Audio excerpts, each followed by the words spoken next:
Okay, so struggled a little bit with how I want to do this next video because I went on a tour of behind the scenes at the Grand, and it was really quite interesting. But it was, a guided tour, and it was kind of loud in a lot of places that we went. So being able to hear him as our Magnum was our tour guide, be able to hear what he said, I thought I would just take some notes and I could recap what's going on, and I could show you a couple of little clips after we do this little bit of an intro.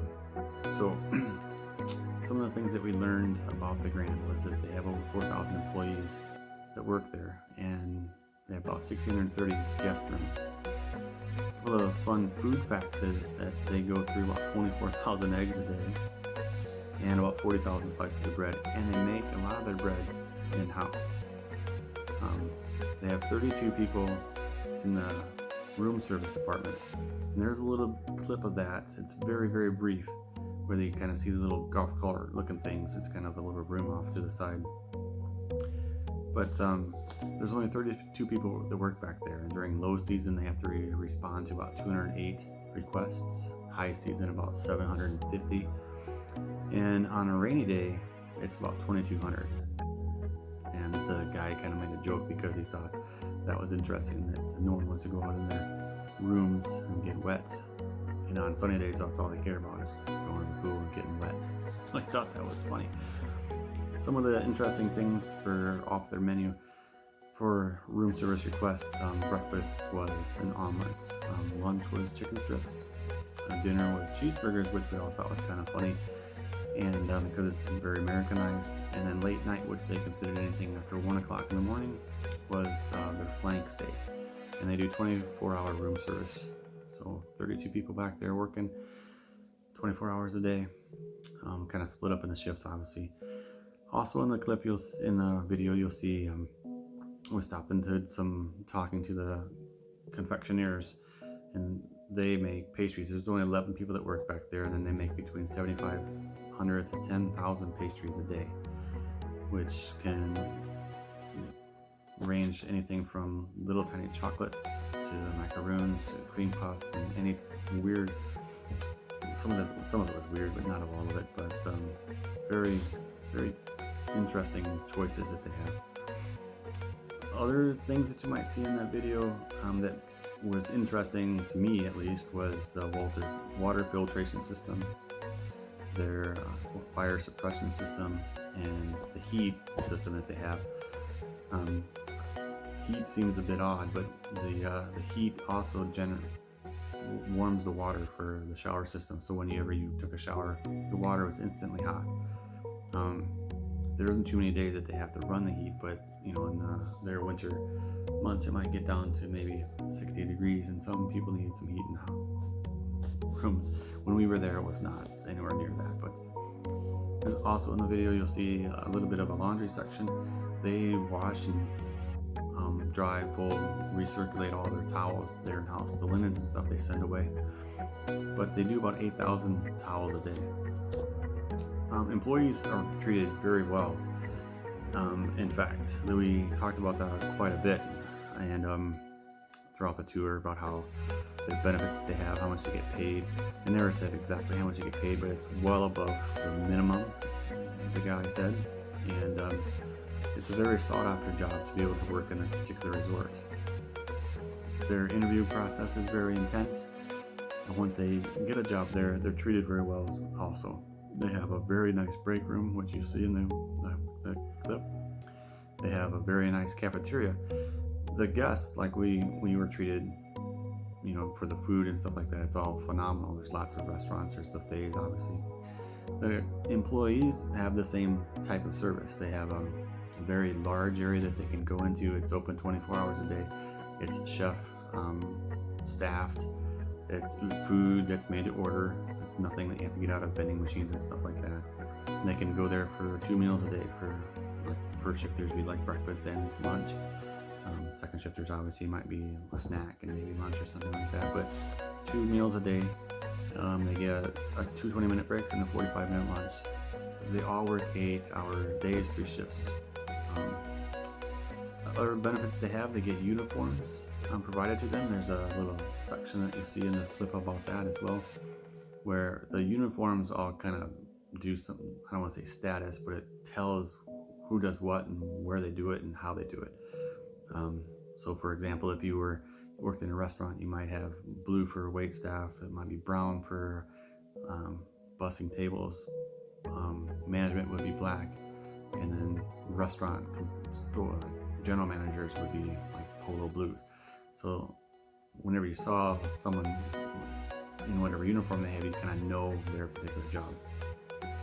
So that's the uniforms. They also understand that where the employees are coming from maybe from a great distance away, so they provide bus service for up to 2 hours. So if you live within the 2 hour range, you're going to get some sort of transportation to and from every day. That's also free. One of the things that we talked about that we won't see in the tour was their conservation efforts. There's a lot of open spaces and like jungle areas that are within the resort, and those are meant to stay that way, trying to protect the wildlife. Some of the animals that we saw regularly, not so much on this trip, but in the past we've seen them, as the deer, but the raccoons were like cats. I mean, they just were everywhere. They seemed friendly. They would come out every night.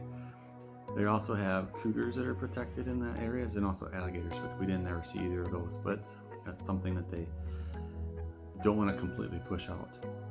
The other thing that they're struggling with at the moment is this red algae, or this red seaweed. It's making the beaches absolutely brown.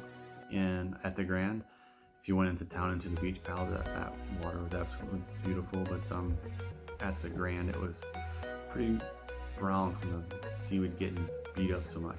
And then that gets pushed up onto the beach. They comb the beach 2 or 3 times a day, picking all that seaweed up. They transport that seaweed to a location at a different location from where they are. They spread that out, they dry it. Once it's dry, they crush it, blend it back in with sand, and then redeposit it back on the beach.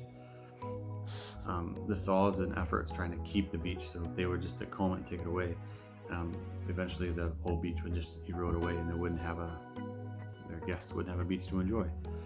The other thing that they do is their food waste. I mean, they're big on recycling, so they have all of your normal things that we would recycle, like aluminum, papers, and stuff like that. They do, but the food waste is also a big thing, where they're gonna they compost that. They put it in these great big cylinders and roll them, heat them, let them sit in there for 3 days, just constantly rotating them out.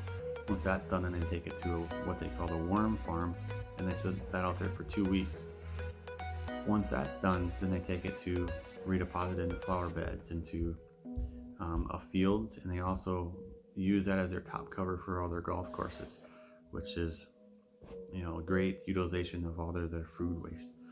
The other thing that they do is all the oil and all the fryers that they have, they regenerate that back into biodiesel, and that's what they use for their tractors and lawnmowers and buses and anything else that they would have that they would use normal diesel for.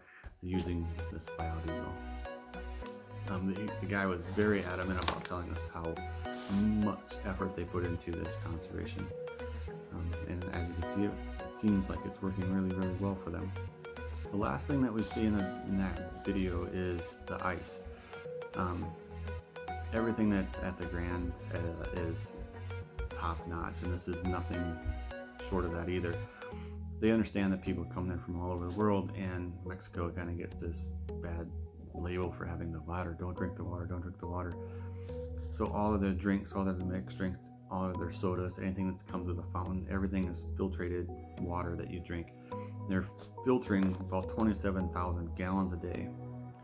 The other thing that they're doing is that they make their own ice. They use this filtrated water that they are generating for the ice as well. So they make ice in these great big blocks, and they cut them down into little tiny sections, and then from there they make them into inch and a half cubes that they use for the water. Another thing that they make at the Grand is the ice cream. They make all of that right there in house. They make about 1,000 gallons a day, and at one time they made ice cream sandwiches that they actually sold to Walmart. So it's quite an interesting place. It's very clean, very fun. It seemed really neat to be able to be in the back scenes, kind of seeing how things worked. how we, as guests, when we go there, you kind of know that it has to be a huge manpower to be able to make this machine run. And that's literally what it is. It's just a huge machine. So anyway, hopefully you enjoy the video, and we'll see you back next time.